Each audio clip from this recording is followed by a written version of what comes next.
Olá, boa noite. Bombeira civil é morta a facadas dentro de casa em Camaragibe, no Grande Recife. Polícia investiga caso como feminicídio. Pernambuco registrou mais de 1.300 desaparecidos somente neste ano. O perfil mais comum é de jovens homens negros. Reservatórios e novos sistemas de drenagem tentam reduzir alagamentos na zona oeste do Recife. Vamos mostrar o que ainda falta na obra. Como a venda e compra de objetos usados movimenta a economia, Prática oferece preços mais baixos e ajuda o meio ambiente. Inajá avança na educação. Escola do Sertão tem bom resultado no INDEB e vira exemplo em Pernambuco.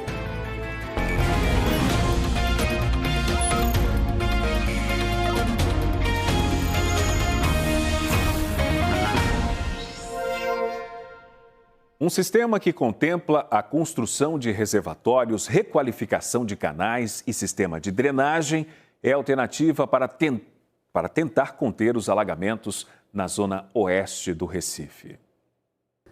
Na loja do Rafael, o movimento depende da avenida em frente. E é justamente ela que nos dias de chuva forte fica coberta de água.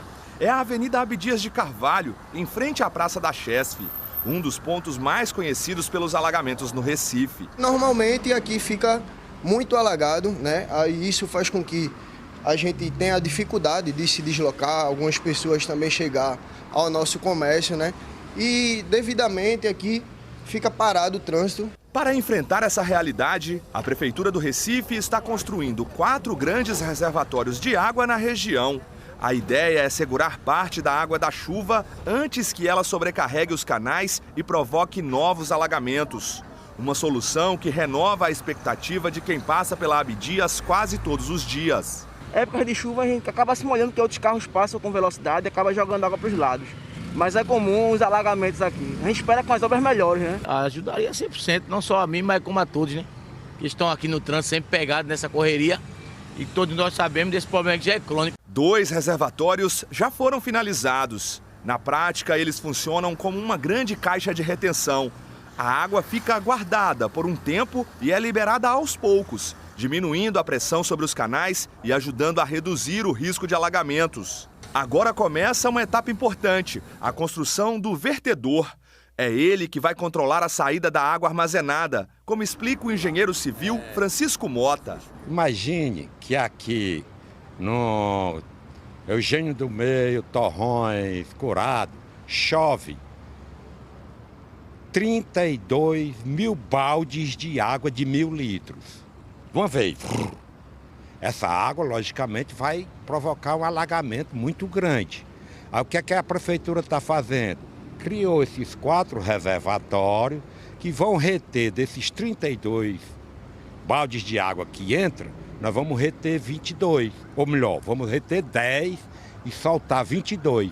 Só que esses 22 vai ser paulatinamente, suavemente, através de uma estrutura hidráulica que a gente chama de vertedouro.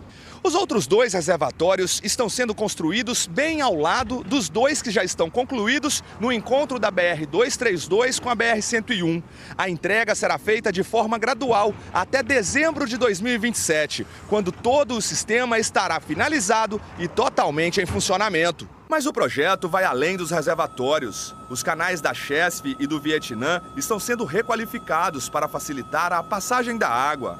A outra etapa é a microdrenagem, uma nova rede de tubulações, maiores e mais resistentes, que vai levar a água da Abdias de Carvalho até esses canais. Juntas, as 3 intervenções formam um sistema pensado para reduzir os alagamentos na região. Vai precisar desapropriar famílias que haviam construído ali próximo e em cima do canal, né, das comunidades Vietnã e também Chesf. Há 4 possibilidades. A primeira é um habitacional que a Prefeitura da cidade do Recife vai fazer. São 3 blocos, 480 unidades para comportar as famílias que queiram ir para o Jiquiá. A segunda, existe a permuta, que a população pode preferir ficar no local e, em acordo com algum outro morador, se eles quiserem ir para o habitacional, eles podem fazer essa permuta. A terceira é a própria indenização e a quarta é a compra assistida. No Recife, 2 acidentes envolvendo carretas complicaram o trânsito na Zona Sul e também na Zona Oeste da capital. O primeiro acidente aconteceu pouco antes das 7 horas da manhã, na alça do viaduto Capitão Temudo, no bairro do Cabanga, Zona Sul do Recife. Este vídeo, gravado pela câmera de um carro, mostra o momento em que a carreta tombou na curva que dá acesso à Avenida Agamenon Magalhães. O Globocop sobrevoou a área mais cedo. Depois do acidente, o trânsito no sentido centro da cidade ficou totalmente interditado. Uma grande quantidade de óleo ficou derramada na pista. Agentes da CTTU e orientadores de trânsito estiveram no local para ajudar os motoristas a circularem pela região. Na zona oeste da cidade, esta carreta ficou presa numa fiação elétrica. Isso foi na rua Demócrito de Souza, no bairro da Madalena. O Globocop também registrou como ficou o trânsito no local depois que a rua foi bloqueada. Motoristas precisaram de paciência para enfrentar o engarrafamento e tiveram que pegar outras rotas alternativas, uma pela Visconde de Albuquerque e outra pela Avenida Beira Rio para seguir para os compromissos. E a gente acompanha agora imagens ao vivo para você, da uma câmera da CTTU mostrando que ali no viaduto Capitão Temudo a carreta ainda não foi retirada. E olha, de acordo com a nossa apuração, não há ainda uma previsão de quando ela será, mas a carga que estava nessa carreta está sendo colocada em uma outra carreta. Então são imagens ao vivo para você e o trânsito está um pouco lento ali no viaduto Capitão Temudo em direção a Agamenon Magalhães. E agora uma notícia que está no G1 Pernambuco. Para ver os detalhes, é só apontar a câmera do seu celular para o QR Code que está aparecendo aqui na tela. A Polícia Civil investiga como feminicídio a morte da bombeira civil Raeli Braz, de 30 anos, em Camaragibe, no Grande Recife. Tem a foto aqui da vítima. Segundo a polícia, o corpo dela foi encontrado dentro da casa onde morava, no bairro dos Estados. Um homem de 63 anos foi preso em flagrante. A polícia não informou qual era a relação entre ele e a vítima. O caso foi registrado na 10ª Delegacia de Homicídios de São Lourenço da Mata. A reportagem completa está lá no G1.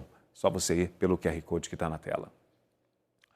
O pedido de ajuda em casos de violência doméstica ganhou um novo canal em Pernambuco. Torres de vigilância instaladas em vários pontos da região metropolitana agora também podem ser usadas por mulheres que precisam de proteção. A proposta é dar mais agilidade ao acesso à medida protetiva. A repórter Natália Dielu explica como acionar esse serviço. Olá, Márcio. Quem anda pelo Recife certamente já viu torres como essas. Aqui são torres de monitoramento de uma empresa privada e tem realmente pontos espalhados em várias áreas da cidade. Agora, essas torres vão receber esses QR Codes que direcionam para o site do Tribunal de Justiça de Pernambuco para a solicitação da medida protetiva de urgência. A gente está aqui ao lado da doutora Ana Mota, que é juíza titular da primeira vara de medidas protetivas da capital. Doutora, como é que funciona? É mais um instrumento para facilitar esse pedido de ajuda, né? Exato. Esses totens, eles vêm garantir e adicionar uma ferramenta para as mulheres pedirem medidas protetivas de urgência. Né? Nos totens terão um QR Code que vai direcionar diretamente ao site do TJPE e ao formulário da medida protetiva eletrônica. A mulher ela vai preencher e vai enviar esse seu pedido, que ficará diretamente ligado no sistema dos processos eletrônicos do tribunal e que o juiz vai imediatamente observar o pedido dessas medidas. Pegou o celular, apontou a câmera para o QR Code, já vai direto para esse formulário. São dados básicos, é fácil, doutora? É muito fácil, o formulário é bem autoexplicativo. Existem alguns dados, poucos dados, que são essenciais, que são obrigatórios, tipo o nome dela, o endereço, o telefone e também do suposto agressor, para que a gente consiga encontrar essa pessoa, e algumas informações que são importantes para que o juiz aprecie esse pedido o mais rápido possível.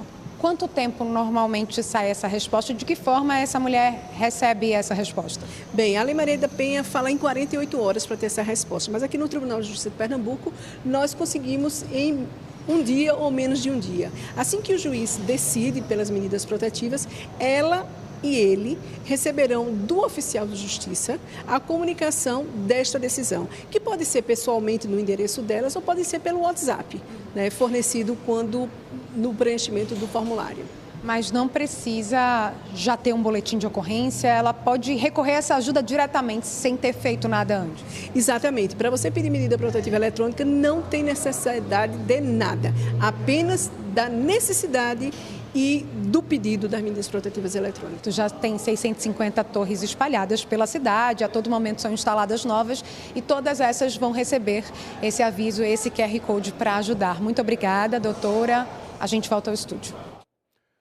O número de desaparecidos no Brasil segue uma crescente preocupante. Um levantamento nacional aponta que aqui em Pernambuco quase 3.000 pessoas desapareceram no ano passado. Este ano, o número já passa de 1.000. A polícia reforça a importância de registrar os casos.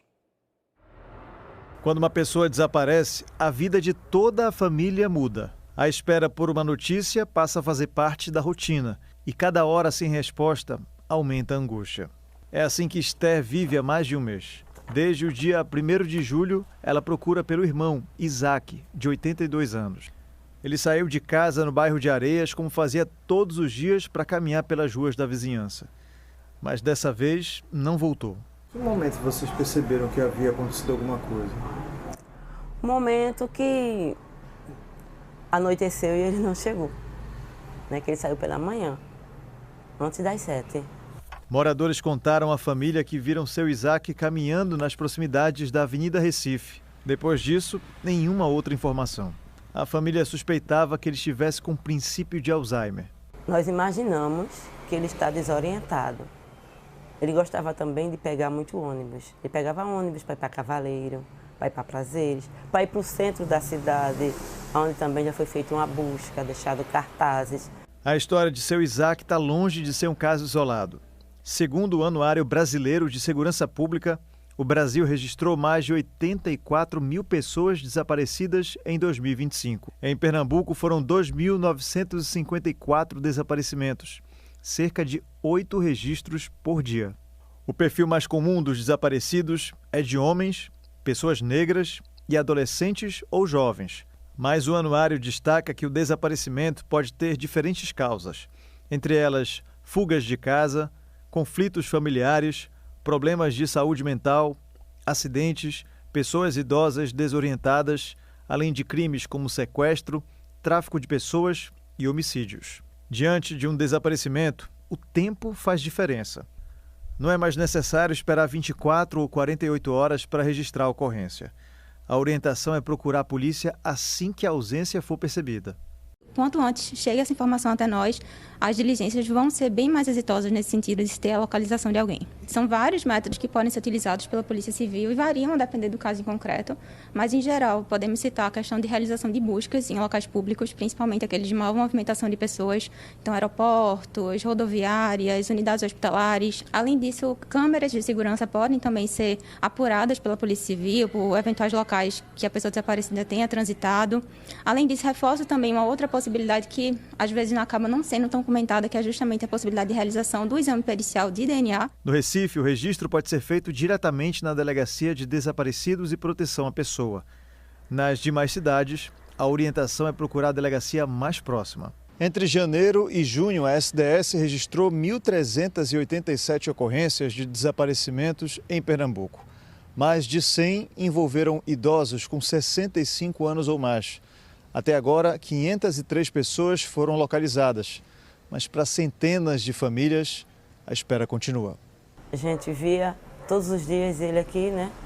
E hoje a gente espera a qualquer momento ele entrar pelo portão. Mas, infelizmente, chega essa angústia, né? Tristeza, pensamento onde ele está, como ele está. E isso é muito difícil. Só quem passa é quem sabe. Aconteceu hoje na Zona Sul do Recife o primeiro dia do treinamento internacional de segurança de medicamentos. O evento usa como base um dicionário usado pelas indústrias farmacêuticas para registrar dados como reações adversas, indicações e contraindicações de medicamentos. A A Hemobras é anfitriã do treinamento, que reúne até amanhã representantes de vigilâncias sanitárias, equipes hospitalares e profissionais de indústrias e laboratórios farmacêuticos como Lafep. É a primeira vez que este tipo de treinamento acontece no Nordeste.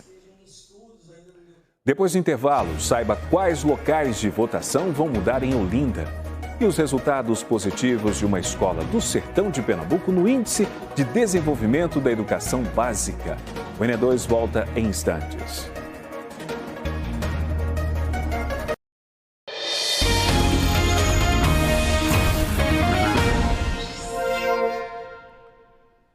Saiu hoje o índice que mede a qualidade da educação básica no Brasil. Pernambuco está um pouco abaixo da média nacional no ensino fundamental, mas apresenta um desempenho melhor no ensino médio nas escolas públicas. Nos anos iniciais, que vão do 1º ao 5º ano, Pernambuco está com 5,8, enquanto a média no país é de 6,1. Nos anos finais, do 6º ao 9º ano, o estado tem nota de 4,9 e o Brasil de 5. Já no ensino médio, Pernambuco está com 4,7 e a média nacional é de 4,3. Os dados foram divulgados hoje em uma coletiva no Ministério da Educação em Brasília. O IDEB, Índice de Desenvolvimento da Educação Básica, é o principal indicador da qualidade da educação no Brasil. Ele avalia o desempenho dos estudantes em português e matemática e as taxas de aprovação apuradas pelo censo escolar, trazendo uma nota de 0 a 10 para cada avaliação. Em nível nacional, os dados atingiram o esperado pelo MEC. O IDEB de 2025 é o melhor registrado desde que começou em 2005. O ministro da Educação comentou os números. Os relatórios internacionais, dos organismos internacionais, apontavam que o Brasil demoraria de 10 a 13 anos para conseguir voltar aos níveis pré-pandemia. E o que os resultados do IDEB mostram é que tanto na proficiência quanto no fluxo, a gente conseguiu em apenas 2 ciclos, ou seja, em 4 anos, voltar àquela situação pré-pandemia. Então a recuperação do Brasil, ao contrário de muitos países do mundo, ela foi mais rápida. E isso nos deixou bastante felizes e mostra a resiliência da rede da educação pública brasileira na educação básica. Aqui em Pernambuco, uma escola municipal da cidade de Inajá, no Sertão, chegou bem perto da nota máxima do IDEB. O resultado foi recebido com uma grande festa pela escola Amigos do Bem, que oferece ensino público para alunos do ensino fundamental e educação infantil. Essas imagens que você acompanhou foram registradas hoje, logo depois da coletiva do Ministério da Educação. A instituição de ensino Amigos do Bem saltou da pontuação de 13,5 em 2017, desempenho considerado baixo, para 9,8 este ano. Esse resultado é superior à média das escolas rurais do município. De acordo com a gestão da escola, feita pela ONG Amigos do Bem, a frequência dos estudantes é superior a 90% e não existe evasão escolar. A Federação União Progressista, formada por União Brasil e PP, confirmou hoje a candidatura do deputado federal Eduardo da Fonte ao Senado. O anúncio foi feito logo depois da convenção realizada no bairro do Pina, na zona sul do Recife. Com a definição, fica encerrada a disputa interna que se arrastava há meses dentro da federação. 27 mil eleitores de Olinda vão precisar ficar atentos ao local de votação nas eleições de outubro. O Tribunal Regional Eleitoral confirmou mudanças em pontos de votação da cidade. A repórter Tiffany Barbosa vai trazer os detalhes ao vivo. Oi, Tiffany, boa noite para você. Oi, Márcio, boa noite para você, boa noite a todos. Olha, e subiu para 8 o número de locais que sofreram aí mudanças. Essa mudança em decorrência de reformas, problemas estruturais e até a desativação de algumas unidades de ensino. A gente vai saber agora quais são esses locais com o Eduardo Lucas, que é chefe do cartório da Zona 117 de Olinda. Quais foram os primeiros locais que sofreram aí essa alteração? Boa noite. Os locais foram a Escola Áurea de Moura Cavalcante, a antiga faculdade Facho, em Ouro Preto, também a Escola Capitão Temudo, em Ouro Preto, e a Escola Cândido Pessoa, em Peixinhos, que foi transferida para o Empresarial Centro da Moda. Agora, outros locais, mais 4 também surgiram aí, né, e sofreram alterações. Sim, tivemos notícias que a Escola Compositor Antônio Maria, em Rio Doce, a Escola Alberto Torres, a Escola Diana Clark Xavier e também a antiga AESO, lá em Jardim Brasil. E como é que os eleitores podem fazer para conferir os novos locais de votação? Olha, é muito importante que o eleitor procure o quanto antes, do dia 4 de outubro, a sua sessão eleitoral, a localização correta. E ele pode encontrar isso através do aplicativo e-Título, através do site do TRE Pernambuco, também comparecendo a um local de atendimento, uma central de atendimento ou um cartório eleitoral. São essas as opções que ele pode analisar as suas mudanças. E aí, caso o eleitor compareça no dia da votação ao antigo local, o que é que ele deve fazer, como é que ele deve proceder? Pronto. Ao chegar no antigo local, ele vai encontrar faixas indicativas e pessoal da Justiça Eleitoral habilitado para informar o novo local de votação dele. E aí vão estar dando ali todo esse suporte, né? Sim, também pelo Disque Eleitor ele poderá obter a informação do seu novo local, o 3194-9400 da Justiça Eleitoral. Agora, a orientação é que esses eleitores confiram, façam aí essa conferência o quanto antes, né? E há também orientações para aqueles que possuem algum tipo de deficiência ou mobilidade reduzida para procurar, para solicitar uma transferência temporária para um local que ofereça mais acessibilidade. Perfeito, Tiffany. A gente tem até o dia 20 de agosto, né, para que o eleitor com mobilidade reduzida, o eleitor pessoa com deficiência, possa solicitar presencialmente no cartório eleitoral ou numa central de atendimento a transferência de seu voto para uma sessão acessível. Se ele já tem, inclusive, a sua condição de pessoa com deficiência cadastrada no sistema, ele pode fazer isso também pelo site do TRE. Se a questão aconteceu recentemente, aí ele vai presencialmente no cartório até o dia 20 de agosto e o direito dele será resguardado para ele votar numa sessão acessível. Ok, muito obrigada pela sua participação. Márcio, volto com você aí no estúdio. Obrigado, Tiffany. Em instantes, Ibura recebe programação do Unicef para orientar famílias sobre a importância da alimentação saudável entre crianças e adolescentes. O ENE2 volta já.